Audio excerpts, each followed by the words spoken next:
네, 한 주간의 삶도 성령 충만하시고 또 행복한 삶이 되시길 축원합니다. 우리가 연이어서 지금 축복의 새 시대를 열어가기를 원하는 그런 마음으로 함께 은혜를 나누고 있습니다. 앞으로 우리가 살아가는 시대에 무엇이 필요할까? 실은 통찰력이 얼마나 중요한가? 우리가 앞을 내다보고 뭔가 문제의 핵심을 꿰뚫어 볼 수 있는 그 안목을 가진다는 것이 앞으로 살아가는 시대에서는 무엇보다도 중요한 그런 시대가 있습니다. 그래서 요즘에 제가 읽었던 책에 지난주에도 잠깐 소개해 드렸는데 우리 최연호 교수님이 의사 선생님이신데 또 강단에서 우리 의대생들을 가르치는 그런 선생님인데 통찰 이제 지능이라고 하는 이런 책을 통해서 이제 그분의 이야기들을 이제 하는 걸 이렇게 쭉 제가 보았습니다. 근데 그분이 이제 서두에 그런 이야기를 좀 합니다. 본인이 이제 강단에 교단에 서서 이제 의대생들을 가르치는데 늘 마음속에 한 가지 고민이 있다는 거예요. 어떤 고민이 있냐? 무엇을 어떻게 가르쳐야 할까? 늘 가르치는 일을 한다지만 그러나 마음속에 계속해서 끊임없이 질문하게 되는 것은 나는 도대체 무엇을 어떻게 이 제자들에게 가르쳐야 할까? 이걸 고민한다는 거죠. 왜 이분이 이런 고민을 하냐면 대부분 의사로 이제 의대생에서 이제 공부를 하는데 많은 학생들이 여러 가지 이제 의술에 대한 기술적인 부분들 그리고 여러 가지 의학적인 지식들을 쌓는데 다 매진하고 그렇게 열심히 공부들을 실은 하지만 그러나 진짜 의사가 되려면 그래서는 안 된다는 거예요. 이제 이분의 이야기는 예를 들면 그렇습니다. 어떤 환자가 와가지고 배가 아프다고 왔어요. 그러면 그 배 아픈 환자에 대해서 진단해보니 정말 배가 아파요. 그러면 진경제를 처분하는 거죠. 그러니까 처방을 하는 거죠. 그러니까 이제 진통제 같은 걸 이렇게 처방하는 겁니다. 그리고 어떤 사람은 보니까 이 환자는 자꾸 토해서 오는 거예요. 그러니까 이게 토하는 증상이 있네. 그러면서 항구토제를 이렇게 처방을 한다는 거죠. 그런데 이것은 실은 의학적인 지식을 가진 사람이면 누구나 할 수 있다는 이야기죠. 정말 의사라고 한다면 대부분 토하는 사람들이 오게 되면요. 위장의 문제로만 토하는 게 아니고요. 뇌 질환에 의해서 토하기도 한답니다. 그리고 어떤 심리적인 압박에 의해서도 토하는 현상이 있을 수 있다는 거죠. 그렇기 때문에 환자들을 대할 때 환자하고만 이야기해서는 안 되고요. 환자의 부모하고도 함께 이야기해야 되고 가족 간에도 또 무슨 일이 있었는지 이렇게 이야기를 해봐야 되고 또 이 환자가 갖고 있는 주변의 상황이 무엇인지를 알 수 있어야 이 사람이 지금 무엇 때문에 이렇게 아픈지 여기에 대해서 이제 정확한 진단이 되어질 수 있다 하는 것이죠. 저도 이석증을 알았는데 그런데 이 이석증을 알은 게 아마 한 중학교 때부터였던 것 같아요. 근데 정확히 이제 그 병명은 몰랐죠. 왜냐하면 늘 어릴 때 제가 이제 자주 이렇게 체하는 현상이 있었고 한번 심하게 체하면 어지러워서 일어나지 못할 정도로 체하는 현상이 있어서 그래서 이제 그럴 때는 이게 제 몸이 그걸 느끼니까 그래서 한참을 이제 누워 있어야만 그래야 이제 회복이 되는 이런 상황이었습니다. 그래서 약을 먹고 그래서 이제 위장을 달래고 이렇게 하면서 이렇게 손도 따기도 하고 여러 가지 방법을 통해서 이제 이렇게 한참을 쉬어야만 이렇게 회복이 되는 이런 상황이었습니다. 근데 이번에 제가 또 이석증 알아서 저번에 이제 병원에 갔더니 그 선생님이 그러는 거예요. 이석증이 오니까 이 어지러움이 생기지 않습니까? 근데 어지러움이 생기니까 그 어지러운 것 때문에 벌써 몸에 균형이 안 잡히고 이러니까 이 사람 몸이 긴장을 하면요. 제일 먼저 신호가 오는 쪽이 위장이랍니다. 그러니까 이제 위장이 그때 이제 긴장을 해버리니까 무슨 음식을 먹어도 이게 소화가 잘 안 되는 거죠. 그러니까 이 위장 자체의 문제라기보다 이제 그 근본적인 원인들을 이제 찾아내니까 그 다음에 이제 이거를 접근해 나가기가 이제 훨씬 더 이제 쉬워졌다라는 거죠. 이분의 이야기는 그렇습니다. 의사가 지식만 가졌다고 의사가 될 수 없다. 그러면서 이분이 이야기는 환자의 마음을 읽을 수 있는 그래서 심리학도 좀 공부를 해야 되고 그리고 첨단 의료 장비를 좀 다룰 수 있는 공학적인 지식도 좀 필요하다는 거죠. 그리고 사회가 어떻게 돌아가는지 경제학이나 사회학 같은 그런 것들을 좀 알 수 있어야 그래도 이 환자들을 대할 때 함께 공감해 줄 수 있고 진짜 문제가 무엇인지를 꿰뚫어 볼 수 있는 그런 통찰의 힘이 생긴다. 이런 이야기죠. 앞으로 우리가 살아가는 모든 분야에서 실은 의사 선생님만의 이야기가 아닙니다. 우리 모든 삶의 자리에서 이 통찰의 힘이 가지고 있는 것이 얼마나 중요한지 모른다라는 것이죠. 신앙생활도 마찬가지죠. 우린 대부분 교회 와서 하나님 앞에서 내 죄 사함을 허락해 주신 하나님의 은혜에 감사하면서 하나님, 제가 보니까 말주변이 별로 없어요. 이런 걸 좀 고쳐주세요. 하나님, 제가 말이 좀 거칠어요. 또 하나님, 내가 또 이런 문제가 저런 문제 있어요 하고 하나님 앞에 이런 죄인이에요 하면서 여러 가지 문제들을 우리가 하나님 앞에 고백하고 고쳐주기를 원하고 기도하지만, 그러나 우리가 생각하는 것과 하나님께서 보시는 가운데 우리 안에 있는 진짜 치료해야 할 부분들은 어쩌면 따로 있을 수 있다는 거죠.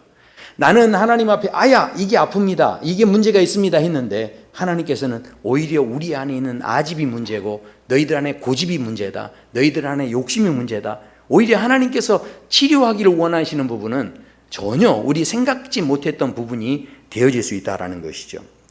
중요한 것은 하나님께서는 우리의 삶에 이 근본적인 우리가 미처 보지 못하고 깨닫지 못했던 부분까지 치유하시고 회복하시기 원하시는 하나님이시기 때문에 오늘 본문에서 이렇게 우리에게 선포하십니다. 나는 너희를 치료하는 여호와임이니라. 아멘. 자, 그런데요, 한번 생각해 보십시오.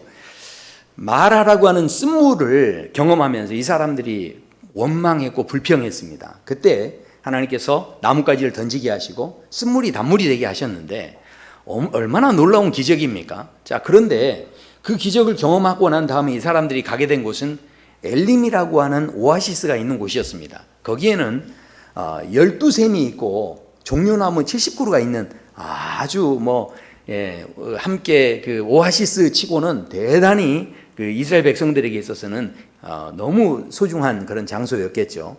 아마 엘림에 저렇게 원망 불평했다가 엘림에 도착했으면 우리 성도님들은 무슨 생각을 하셨겠습니까? 아이고 내가 너무 성급했구나, 내가 원망하고 불평했는데 이런 게 있을 줄 알았으면 내가 왜 참지 못하고 조급하게 그렇게 하나님을 원망했을까? 내가 잘못됐구나. 내가 좀 더 인내해야 할 걸. 앞으로는 내가 좀 더 참고 오래 참아서 내가 말을 함부로 하지 않아야 되겠다. 이 정도 생각하지 않겠습니까? 네. 아마 우리 같으면, 우리가 정말 엘림에 도착했다면 이 정도 생각들은 아마 누구나 좀 할 수 있을 겁니다. 그런데요, 이스라엘 백성들이 그 엘림에 도착해서 무슨 생각을 했는지는 나와 있지 않지만, 그러나 나는 너희를 치료하는 여호와다 이렇게 하나님 말씀해 주셨는데, 거기에서도 불평했던 그들이 실은 그 다음 장에 가면 조금 더 이제 나아지면 좋았을 텐데, 그 다음 장에 넘어가는데요, 그런데 세상에 어쩌면 한결같습니다. 어쩌면 불평이 그대로예요. 왜냐하면 이제 오늘 우리가 읽었던 15장, 그 다음에 16장에서 이제 또 사건이 일어나는데, 계속 길을 가다 보니까 이 사람들이 배가 고픈 거예요. 그래서 또 모세와 아론을 원망했다라고 말씀을 합니다. 먹을 것이 떨어지니까 원망하는데, 생각해 보십시오. 애굽에서 그 많은 기적을 경험하고 출애굽의 기적을 경험했습니다. 마라의 쓴물이 단물이 됐습니다. 그리고 심지어는 엘림이라고 하는 그 오아시스를 예비하셔서 그걸 만나게 하셨을 때 하나님께서 이런 길들까지 다 예비하셨구나, 이 정도 깨달았으면 이제는 좀 불평이 안 나와야 되는데, 그런데 여전히 불평하고 있는 이제 이 사람들을 보게 됩니다. 그런데요, 우리가 지금 이런 상황이면 이 사람 진짜 정신 못 차리는구나, 더 이상 이 사람 가망 없다 이렇게 생각할 수 있는데, 그런데 원망의 수준을 보면요, 듣는 사람이 화가 치밀어 오르는 그런 원망을 합니다. 자, 원망이 이 사람들이 했던 원망이 뭐냐면, 자, 3절에 보시면 이렇게 말씀하죠. 이스라엘 자손이 그들에게 이르되 우리가 애굽 땅에서 고기 가마 곁에 앉아 있던 때와 떡을 배불리 먹던 때에 여호와의 손에 죽었더라면 좋았을 것을 너희가 이 광야로 우리를 인도해 내어 이 온 회중이 줄여 죽게 하는도다. 생각해 보십시오. 어쩌면 이 이스라엘 백성들이 애굽에 있었을 때 물론 일을 해야 되니까 아마 가끔은 고기도 먹고 이렇게 잘 먹었을 수 있어요. 먹기는 잘 먹었지만 실제로 그들의 삶은 어땠습니까? 인간 존중, 어떤 인격을 존중해주는 그런 모습은 찾아볼 수가 없었고요. 심지어는 이 사람들이 얼마나 고통을 당했냐면 아이들을 낳는데 남자아이면은 너무 번성하니까 잡아다가 다 죽이도록 내줘야 했다는 거죠. 한 사람 부모로서 자기 자식을 그렇게 뺏기는데도 아무 힘도 쓸 수 없는 그런 무력감, 좌절감, 그리고 수치심을 가지고 있었고 온갖 두려움에 쌓여있던 이 사람들. 그래서 이 사람들이 어떻게 합니까? 하나님 앞에 간절히 부르짖습니다. 막 울부짖습니다. 하나님 우리를 여기에서 건져달라고.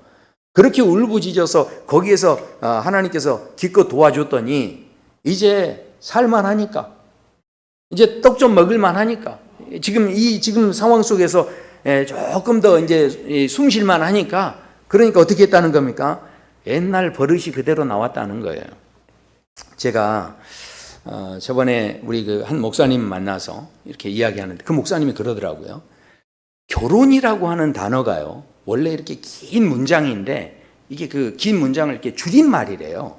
그래서 난 듣도 보도 못한 이야기다. 무슨 그런 말이 있냐 했더니 결혼이라는 말이 원래 어떤 말이었냐면 이 말이라는 거예요.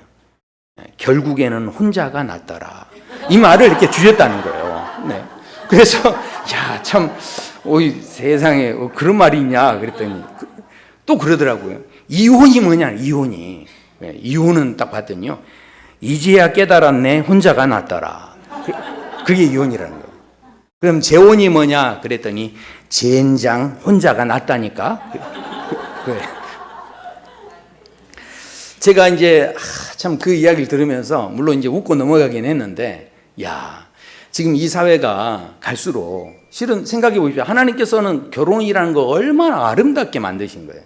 인간의 삶 속에 너무 아름다운 것으로 실은 결혼을 만들어 주신 건데, 지금은 너무 살아가기 힘들다 보니까 사람들이 이렇게 결국은 혼자가 낫더라 하면 다 공감하고 아이고 맞습니다 이렇게 하면서 좋아하고 뭐 이렇게 하는 지금 사회가 돼버린 거예요. 근데 가만히 생각해 보면 저도 그랬지만 젊었을 때 우리가 결혼할 때 어떻게 합니까?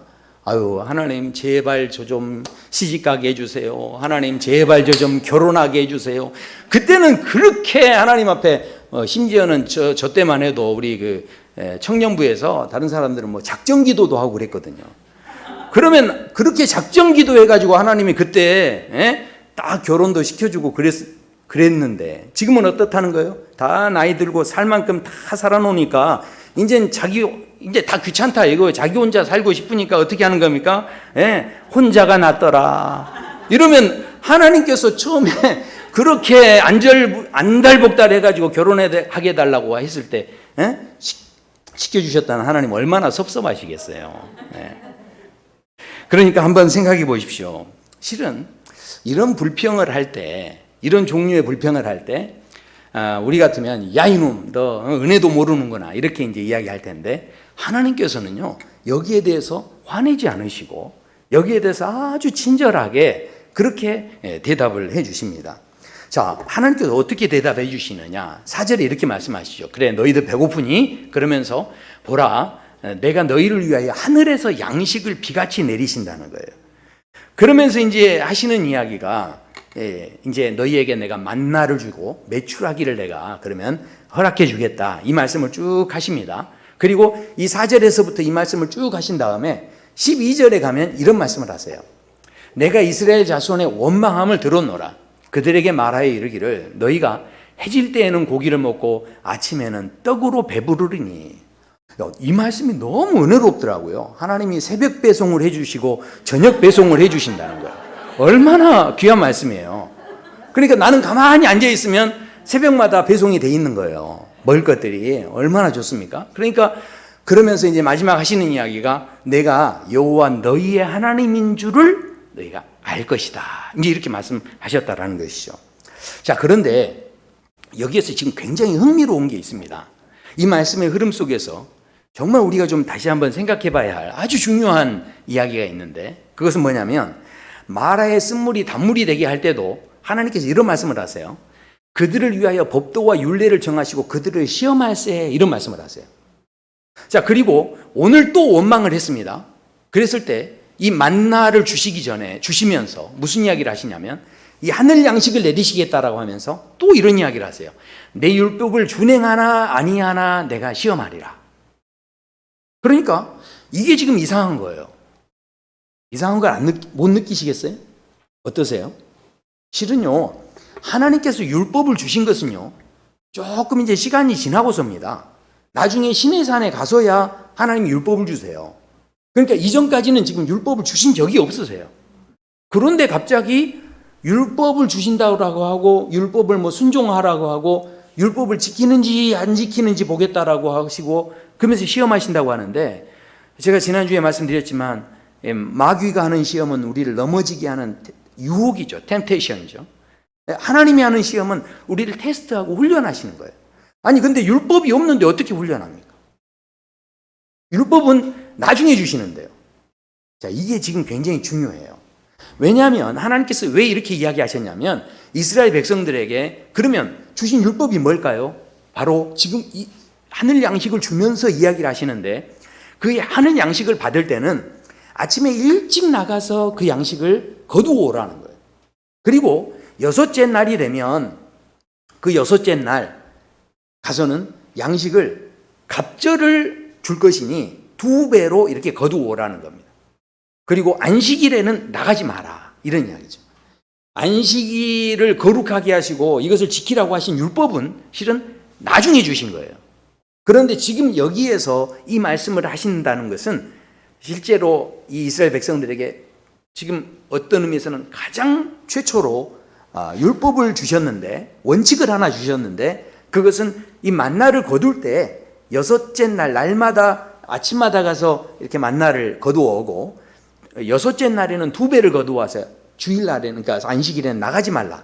이제 이것을 원칙으로 정해 주시고 이제 그것을 가지고 우리에게 안식일에는 쉬라. 이제 이런 말씀을 지금 하고 계신다라는 거죠. 자, 그렇다면 이제 우리는 대부분 여기에 대해서 이런 생각을 하죠. 아, 맞아. 하나님께서 안식일을 지키도록 하시기 위해서 지금부터 차분하게 이런 만나를 통해서 먹을 걸 가지고 이렇게 안식일을 지키는 게 뭔지 하나님께서 훈련을 해 나가시는구나. 하나님께서 그래서 이 훈련하시니까 여기에 대해서 우리가 열심히 땀을 흘리고 인내하고 노력해서 그래서 이 훈련에 참가해서 더 건강한 그런 사람이 되면 좋다. 이런 생각을 실은 우리는 갖습니다.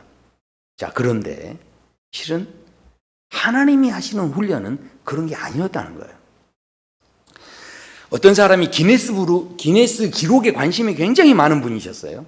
근데 자기는 뭐를 할 줄 아는 게 별로 없어요. 기네스 기록을 좀 세우고 싶은데 그런 게 없는 거예요. 그러다가 이 사람이 좀 특이한 걸 해야 이게 기네스 기록에 올라가잖아요. 그래서 이분이 고민하다가 개미를 한 마리 잡아가지고 음악을 들려주고 개미가 춤을 추게 한 거예요. 그래서 그 훈련을 막 시킵니다. 근데 이게 잘 안 되는 거예요. 그러니까 이게 하다 이게 잘 안 되고 아무리 개미를 또 잡아다 해도 잘 안 되고 그러는데 어떤 개미를 하나 잡았는데 애가 조금 이제 기미가 보이는 거예요. 그래서 이제 뭐 아무튼 이 개미 춤추게 하는 걸 한 10년인가를 한 거예요. 그러다가 결국은 음악을 들려줬는데 개미가 춤추는 개미를 정말 만난 거예요. 그래서 이제 훈련을 시켜가지고 그렇게 해서 이제 기네스 대회에 이제 출전하고 이제 등록하기 위해서 이제 길을 떠났는데 가다가 보니까 이제 배가 고픈 거예요. 그래서 일단 식당에 좀 들렸어요. 그래서 스파게티 한 그릇을 좀 시켜놓고 이제 마지막으로 개미를 최종 점검을 해야 되잖아요. 출전하기 전에. 그래서 개미를 잠깐 꺼내놓고 그 다음에 음악을 들려주고 이제 춤을 추게 한 거예요. 근데 개미가 그날따라 다른 여느 때와는 다르게 엄청 춤을 잘 추는 거예요. 그러니까 이 사람이 너무 기분이 좋아가지고 자랑하고 싶어서 웨이터 하면서 웨이터를 불렀어요. 그래가지고 웨이터한테 이거 좀 보라고 하면서 이야기는 웨이터가 갑자기 그걸 보더니 가가지고 손으로 딱 눌러가지고 개미를 죽여버리는 거예요. 그러면서 아이고 어떡합니까 죄송해요. 아유 제가 깨끗이 했어야 되는데 아유 제가 다음부터는 절대 이런 일이 없도록 하겠습니다. 이렇게 했다는 거예요. 10년을 고생했는데 잘 생각해 보세요. 어쩌면요 지금 많은 사람들이 이 땅에 살아가는 많은 사람들이 훈련하고 컨티뉴 노력하고 최선을 다하고 반복하고 이렇게 하면 우리 인생이 더 좋아질 것으로 실은 생각을 합니다. 어느 부분에는 어느 부분에는 좋아지는 것 같아요. 근데 죽으면 끝.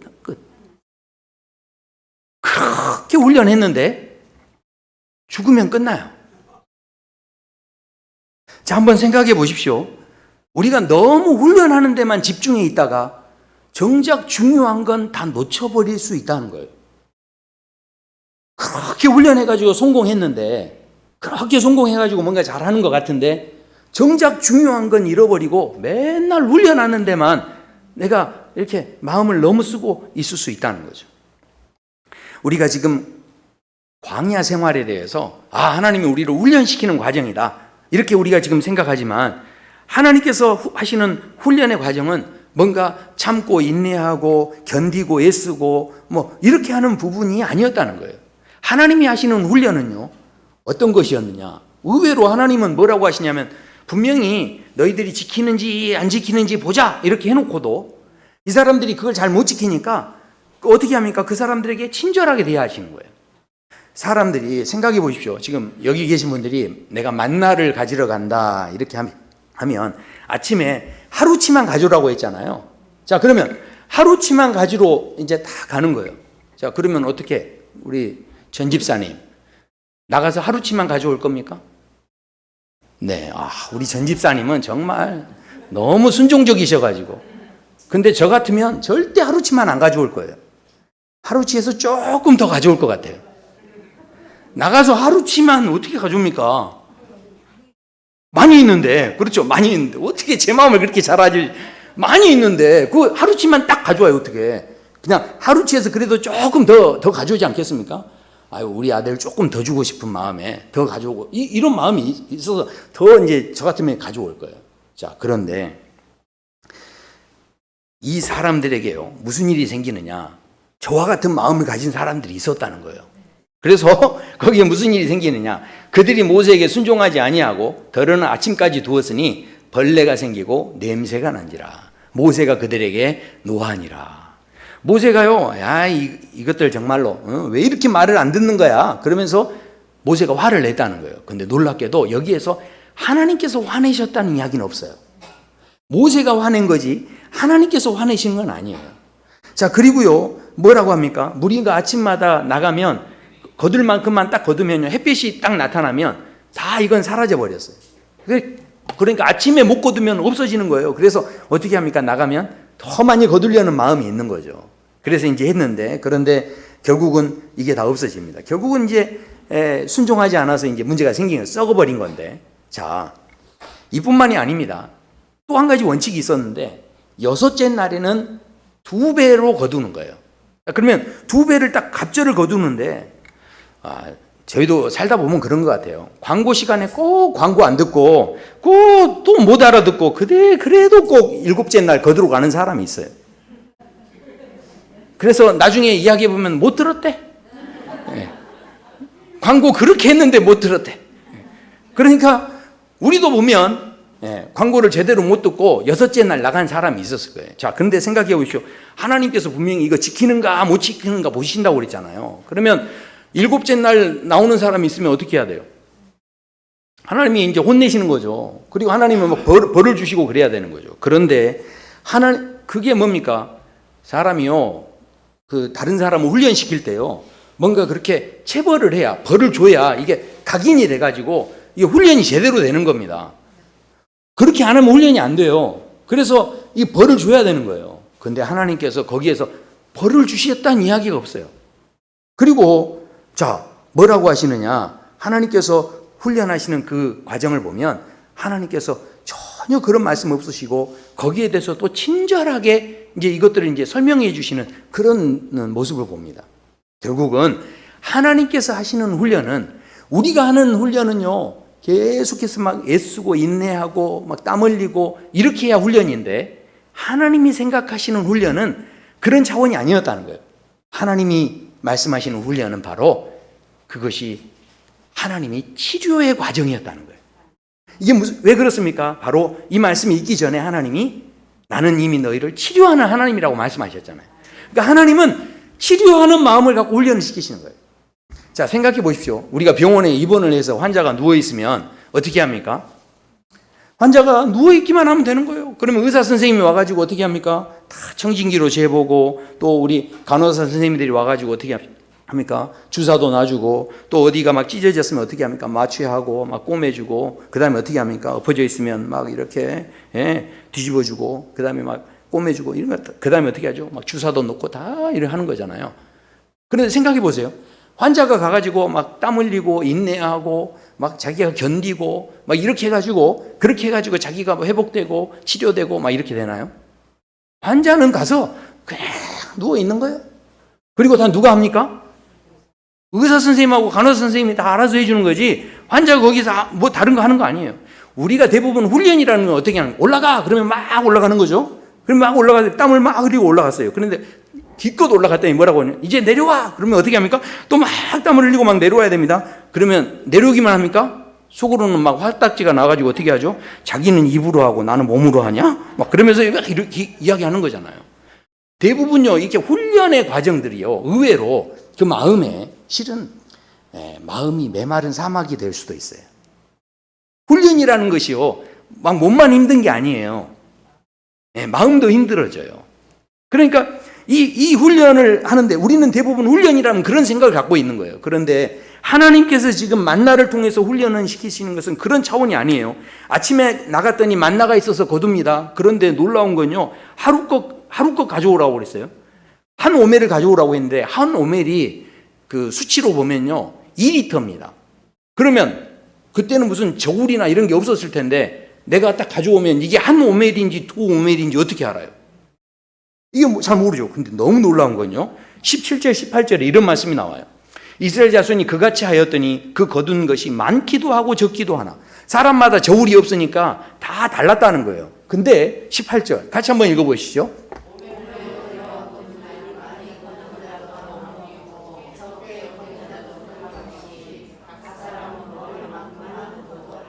아멘. 너무 놀랍지 않습니까? 적게 거두었는데도요, 부족한 게 없었대요. 많이 거두었는데도 남은 게 없었다는 거예요. 이거는 기적 아닙니까? 너무 신기하죠? 근데 그 모든 것을 그러면 결국은 누가 주관하고 계신다는 겁니까? 하나님께. 지금 하나님은 분명히 지키는지 안 지키는지 본다고 했지만, 그러면 지켜보면서 하나님 아무것도 안 하고 이렇게 계시는 것 같지만 그게 아니었고, 이 모든 것을 지금 실은 누가 주관하고 계신 거예요? 하나님이 주관하고 계신 거예요. 그러니까 지금 이스라엘 백성들을 하나님께서 지금 치유하고 계시는 거예요. 이 훈련, 하나님의 훈련은요, 우리의 훈련은 막 힘내, 똑바로 해 이러면서 막 더 막 이렇게 땀을 흘려야 되고 인내해야 되고 이런 걸 훈련이라고 생각하는데, 하나님이 생각하시는 훈련은, 그 훈련 속에는 치유가 있었다는 거예요. 하나님은 거기에 더 온전한 마음을 갖고 계셨다라는 것이죠. 제가 지금 원망하고 불평했던 이 사람들을 하나님이 그대로 즉시 처벌하고 이렇게 한 게 아니라, 계속해서 나는 너희를 치료하는 하나님이다. 그리고 그 말씀을 하신 뒤에 뭐라고 합니까? 내가 너희들의 하나님인 줄 너희가 알 것이다. 이런 말씀을 하셨다는 거예요. 결국 무슨 이야기입니까? 자, 제가 예전에도 이제 모르시는 분이 없을 거예요. 아마 다 아시죠? 금문교. 샌프란시스코에 있는 금문교인데, 이 금문교가 처음에 이 마린반도 쪽으로 이렇게 연결이 될 때, 그 당시에 이제 공사를 할 때, 이게 2,825m입니다. 그러니까 굉장히 긴 다리죠. 근데 이제 이 다리를 만들 때, 그때 세계적으로 아름다운 현수교다 뭐 이렇게 이제 우리가 알고 있는데, 그때 이 다리 공사를 할 때 23명이 떨어져 죽었대요. 그러니까 공사를 할 때 이게 너무 높아가지고 하다가 사고가 나서 죽은 거예요. 자, 그래서요, 그 당시에 이제 다리가 완공되고 사람들 저렇게 모여 있는 거고요. 다리에 이렇게 서면 그 높이가 대단했나 봐요. 근데 여기에 보시면 이제 이 다리를 놓는 과정에 보면 건축 회사에서 너무 사고가 나니까 안 되겠다 싶어가지고 그물망을 친 거예요. 그래서 그물망을 쳐가지고 작업을 했는데, 세상에 그 뒤로부터는 떨어지는 사람이 없었다는 거예요. 아니, 생각해 보십시오. 분명히 지금 공사하는 건 똑같이 됐는데, 그런데 그물이 없을 때는 사람들이 떨어졌는데, 그물이 있었을 때 떨어져도 된다라는 생각이 있었을 때는 안 떨어졌다는. 그리고 공사 진행 속도가요 20%가 더 빨랐대요. 그러니까 이게 무슨 이야기입니까? 결국은요, 이 사람들, 이게 아무리 내가 막 육체적으로 훈련하고, 그래서 내가 중심을 잡고 다리에서 떨어지지 않아야 되겠다, 근육도 기르고, 이렇게 해서 인부가 올라가서 그렇게 훈련을 다 해가지고 가도 실은 떨어질 수 있었다는 거죠. 떨어지는 이유가 뭐였습니까? 그 마음의 심리적인 두려움이 있었다는 거예요. 그런데 놀랍게도 안전망이라고, 그물망이라고 하는 존재가 있으니까, 그 존재에 대한 이 확신이 있으니까 그 다음부터는 떨어져도 된다는 생각을 가졌는데도 안 떨어지는 거예요. 자, 생각해 보십시오. 신앙생활에서도 마찬가지라는 거예요. 탕자의 비유에 보면 그 집을 나간 탕자, 재산을 허랑방탕한 탕자가 집으로 돌아올 때 나 아버지한테 이제 혼나면 어떡하나 하면서 얼마나 두려웠겠어요. 그래서 돌아오기가 아마 쉽지 않았을 겁니다. 그러나 그 아들이 돌아옵니다. 그리고 아버지가 안아주고 그렇게 하는데요, 너무 놀랍게도 그 이야기 속에요, 그 짧은 이야기 속에 아버지라는 단어가 11번이 나와요. 그 이야기는 무슨 이야기입니까? 하나님께서 도대체 뭘 이야기하시는 걸까요? 너희가 아무리 그렇게 잘못하고 이 탕자처럼 허랑방탕했어도 나는 너희를 기다린다. 나는 너희의 아버지다. 너는 내 자식이다. 이 말씀을 하시는 거죠. 그러니까 그 존재감을 이야기하시는 거예요. 생각해 보십시오. 우리가 신앙생활을 할 때 아무리 대단한 훈련을 하고 내가 아무리 성공해도요, 죽으면 끝이라니까요. 정말 중요한 것은 내가 훈련하는 게 중요한 게 아니고, 내가 지금 하나님께 사랑받는 존재구나, 하나님은 내 아버지시구나, 나는 하나님의 자녀구나, 여기에 대한 존재에 대한 확신이 우리 안에 있지 않으면 아무리 대단한 훈련을 해도요, 아까 그 개미같이 죽으면 끝. 그런 의미에서 오늘 주시는, 하나님께서 하늘 양식으로 주신 것은요, 그냥 양식이 아니고 생명이었어요. 이것은 우리는 예수 그리스도로 우리가 표징해서 이야기를 하는데, 그런데 이 만나를 보시면요, 이렇게 말씀합니다. 지면에 작고 둥글며 서리 같은 것이 있다라고 하는데, 이스라엘 백성들이 그것을 보면서 뭐라고 하냐면, 이것이 무엇이냐? 한 번도 본 적이 없기 때문에 이것이 무엇이냐? 이렇게 이야기했다는 거예요. 근데 놀랍게도 만나라는 단어가요, 원문에 보면 그게 바로 이것이 무엇이냐는 뜻이에요. 그러니까 처음 본 거라서 딱히 이름 붙일 게 없으니까 처음에 말했던 대로 이것이 무엇이냐 이렇게 이름을 붙인 거예요. 원어에 보면 만나라고 되어 있지만 만후라고 되어 있어요. 만후. 그러니까 이게 뭐냐면, 만이 뭐냐면 무엇이냐 이 뜻이고요, 후가 이것이라는 뜻입니다. 그러니까 한번 생각해 보시죠. 이제 그건 중요하지 않고요. 아침에 일어났습니다. 근데 아버지가 일어나가지고 어떻게 하는 거죠? 이제 만나 거두러 가야 되는 거죠. 근데 만나 거두러 딱 갔는데 어떻게 하는 거죠? 근데 옆집 아저씨도 같이 가는 거예요. 아유, 이것이 무엇이냐 오늘 거두러 가시는 거죠? 그럼요. 이것이 무엇이냐 거두러 가는 거죠. 그래서 이제 가가지고 야, 저기 이것이 무엇이냐 있네요. 그러면서 가가지고 또 이것이 무엇이냐 딱 이제 거둔 거죠. 그러면 오늘도 이것이 무엇이냐 거두느라고 수고하셨어요. 집에 딱 가면 어떻게 하죠? 여보, 이것이 무엇이냐 거둬 오셨어요? 그럼 애들은 와, 이것이 무엇이냐다. 맛있게 먹자. 뭐 이렇게. 그러니까 지금 끊임없이 실은 이것이 무엇이냐. 근데 놀라운 건요, 이것이 무엇이냐를 질문할 때 인생에서요, 이게요, 질문이 굉장히 중요합니다. 내가 어떤 질문을 하고 사느냐가요, 이게 너무 중요한 거예요. 근데 이것이 무엇이냐를 질문할 때 이 사람들에게 끊임없이 생각나는 게 뭐였을까요?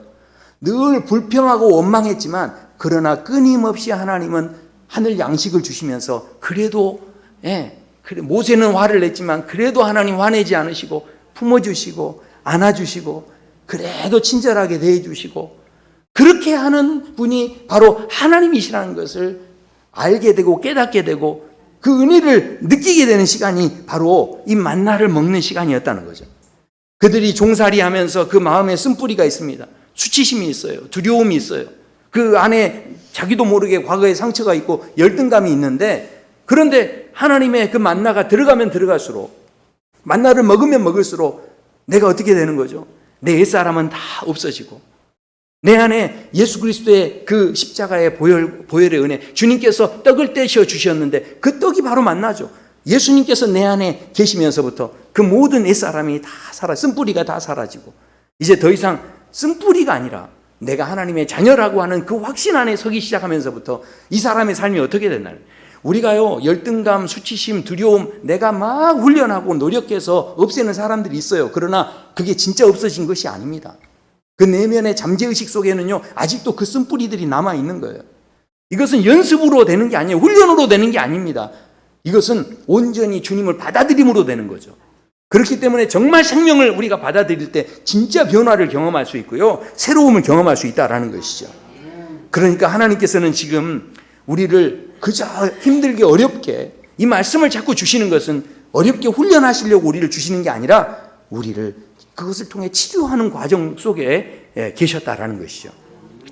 이디오피아의 동화가 하나 있어요.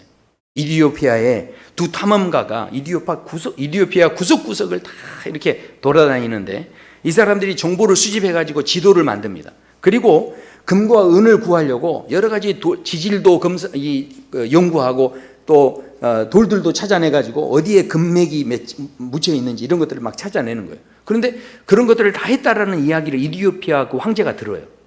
그렇지만 우리나라에 별로 도움이 안 되는 것 같지만 그럼에도 불구하고 이제 손님들이니까 이렇게 환대를 해줬어요. 그리고 이제 이 사람들이 배를 타고 이제 자기 고국으로 간다고 가는데, 그런데 이디오피아 왕이 자기 신하들과 근위대를 보내요. 그러니까 그 근위대가 가가지고 그 탐험가 두 사람의 이게 신발을 벗겨요. 그래가지고 신발을 다 텁니다. 흙 한 방울도 남기지 않고 그 한 알도 남기지 않고 다 턴 다음에 그 신발을 줍니다. 그런 다음에 황제가 했던 말을 전해줘요. 황제가 뭐라고 하냐면 이렇게 이야기해요. 그대들은 이디오피아가 아름답다는 것을 보았을 것이다. 이디오피아의 흙은 우리 아버지, 우리 어머니, 형제다. 우리는 그대들을 환대를 해주었다. 그러나 흙은 우리의 가장 값진 것이다. 흙은 단 한 알도 당신들에게 줄 수 없다. 이렇게 이야기했다는 거예요. 너무 멋진 말인 것 같죠. 근데 고 이어령 교수는 이 사건을 두고 뭐라고 하냐면 이것 때문에 이디오피아가 서구의 열방들에게 유린을 당하는 안타까운 사건이 됐다. 그렇게 이야기합니다. 자, 이게 무슨 이야기냐면 이 사람들 탐험가들에게 그 흙 한 방울도 실은 가져가지 못하도록 그렇게 했는데, 그러나 탐험가들이 그동안 이디오피아 구석구석 걸어다니면서 경험했고 또 보이지 않은 것들을 찾아내고 보고 느꼈고 했던 그 모든 것, 그 기억들은요 털어낼 수 없었다는 거예요. 그 기억들은 가지고 갈 수 없었다는 거죠. 이것은 무엇을 이야기합니까? 실은 우리 인생을 살아가는데 그렇게 고생했는데 실은 죽으면 끝이라니까요. 그러나 내 마음에 남아있는 경험은요, 내 마음에 남아있는 흔적은 누구도 뺏어갈 수 없다라는 것이죠. 생각해 보십시오. 하나님께서 지금 훈련시키시는 것은 단순히 말씀을 듣고 안 듣고 그 순종하는 행위적인 부분이 아니라 우리 마음 안에 정말 하나님께서 내 아버지 되시고 내가 하나님의 자녀가 된다라고 하는 그 마음이 정말 회복되기를 원하시는 마음으로 지금 하나님께서 훈련의 이 과정들을 거쳐가고 계신다라는 것이죠. 프린스턴 대학의 블랙우드 교수가 그런 이야기를 합니다. 부모가 자식에게 줄 수 있는 최고의 선물은 아름다운 기억이다. 재산이 아니라는 거예요. 아무리 돈을 많이 줘도 부모하고 이 자식하고 함께하는 시간이 없었다면 남아있는 게 뭡니까? 아무리 훈련을 잘 시켜줘서 아이가 성공했다 할지라도 부모와 함께하는 그 마음, 아이에게 하나님이 부모가 떠나더라도 내 아이에게 하나님이 그래도 부모는 이 땅의 부모는 육신의 부모는 없지만 하나님이 내 아버지십니다라고 하는 그 아름다운 기억이 아이의 마음속에 없다고 한다면 아무리 많은 훈련을 거듭해서 성공했다 할지라도 그것이 무슨 의미가 있냐는 것이죠. 그래서 하나님께서는 지금 우리에게도 그저 우리를 고생시키시려고 훈련을 하시는 게 아니고요, 바로 그분 안에서 진짜 하나님을 느끼도록 하시기 위해서 우리에게 요청하고 계신다는 것이죠. 보십시오. 요한복음 15장에 보면 이렇게 말씀합니다. 내가 아버지의 계명을 지켜 그의 사랑 안에 거하는 것 같이 너희도 내 계명을 지키면 내 사랑 안에 거하리라. 무슨 이야기입니까? 계명이 힘들고 어려운 게 아니라는 거예요. 계명 안에 실은 뭐가 담겨 있다는 겁니까? 사랑이 담겨 있다는 거예요. 하나님의 마음이 담겨 있다는 거죠. 그 마음을 느낀 사람들은요 11절이 될 수밖에 없어요. 내가 이것을 너희에게 이르면 내 기쁨이 너희 안에 있어 너희 기쁨을 충만하게 하려 함이니라. 훈련을 통해서도 어느 정도 기쁨은 있습니다. 그러나 그 기쁨은 잠깐이에요. 영원한 기쁨, 누구도 내 가슴에서 뺏어갈 수 없는 기쁨, 그 기쁨을 갖도록 하시기 위해서 하나님께서 말씀을 주셨고, 오늘도 우리가 안식일을 지키는 것은 단순히 반복되는 삶 가운데 뭔가 하고와 말고의 부분이 아닌 겁니다. 우리가 이제 새 시대를 향해서 나아갈 때 축복의 새 시대를 열어가고자 한다면 누군가 옳고 그름을 따지고 너 잘했다 못했다 이걸 따지는 게 중요한 게 아닌 거죠. 우리 안에 정말로 하나님의 그 마음이 있냐는 거, 하나님의 사랑이 있냐는 거예요. 우리가 정말 새 시대를 열어가기를 원한다면 우리에게 필요한 것은 그저 육신의 훈련이 아니라 더 깊이 하나님이 내 아버지 되시고, 비록 저 사람이 좀 잘못해 보일지라도 저 사람에게 아버지가 계신다, 저 사람을 반드시 세워가실 아버지가 계시기 때문에 괜찮다 할 수 있어야 우리의 새 시대는 열려지는 줄로 믿습니다. 그 아버지를 느끼고 경험할 수 있게 되길 소원합니다. 아버지 하나님 안에서 우리가 연단되어져서 정금과 같이 나오리라고 말씀하고 있지만 진짜 정금은요 훈련으로 나오는 게 아닙니다. 진짜 정금, 순수한 정금은요 훈련으로 만들어지는 게 아니에요. 바로 그 정금은 누구도 뺏어갈 수 없는 순결한 마음으로 얻게 되는 줄로 믿습니다. 그 하나님 바라보시고 우리 함께 미래를 열어갈 수 있게 되기를 축원합니다. 우리 함께 찬양하시겠습니다.